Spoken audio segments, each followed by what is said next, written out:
Ginabi-on takarong buntaga ang direktor sa umaabot nga concert nga JulieVerse. We have this morning, Direk Paolo Valenciano.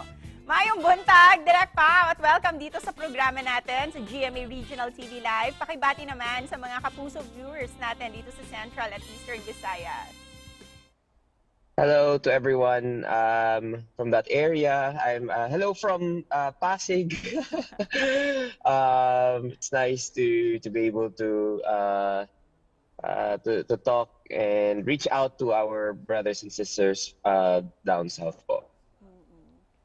So good to have you on the program, Direk Pao. Sa last project mo in partnership with GMA Regional TV and Synergy, ang Limitless, a musical trilogy, you went to different regions dito sa Pilipinas. Para sa'yo, which one is your most favorite?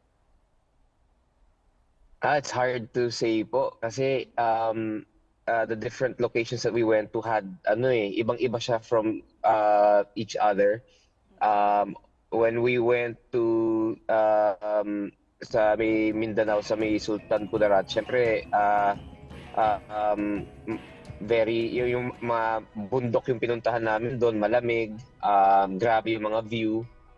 And then when we went naman to Siquijor, syempre beach naman doon.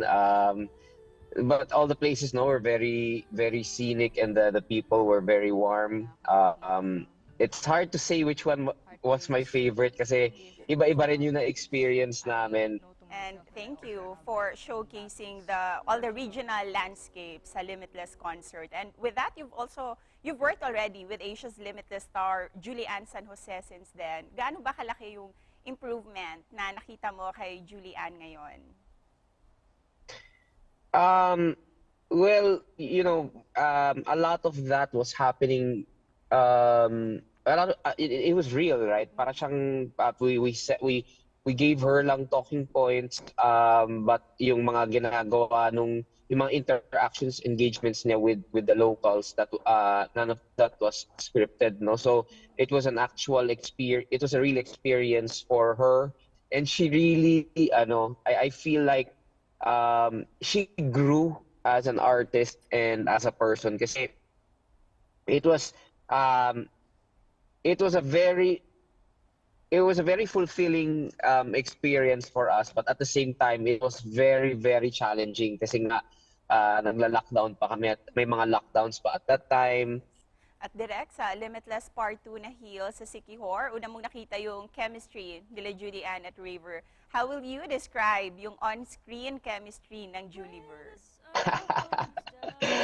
Actually, itong si JulieVerse na to, pinupush ko to ever since Studio 7 pa eh.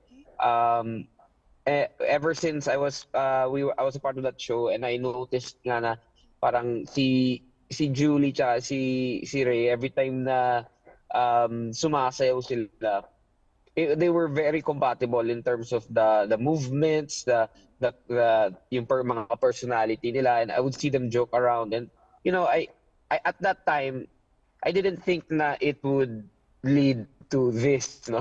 an actual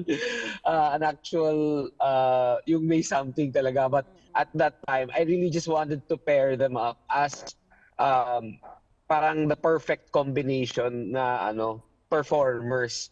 And we agree with you on that perfect combination itong dalawa, and we're very excited sa upcoming JulieVerse concert. Can you please invite our Kapuso, ano po yung mga aabangan nila, Direk?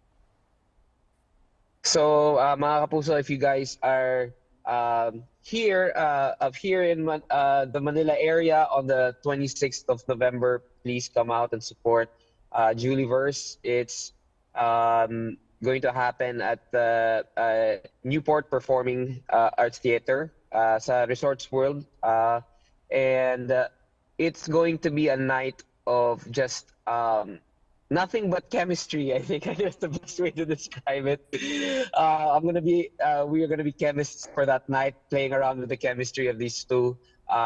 You're gonna see a lot of dancing, a lot of singing, a lot of kilig moments, and yeah, it's also gonna be my first love team concert. I've never done anything like this before, so it would be. I think it's gonna be a very fun night, especially for the JulieVerse fans. Very excited for that. Congrats in advance sa inyo, Direk Pao. Thank you so much, ma'am. Thank you. Thank you so much at congratulations din sa iyo at sa buong pamilya ninyo. Thank you po, ma'am. Thank you. Dagang salamat, Direk.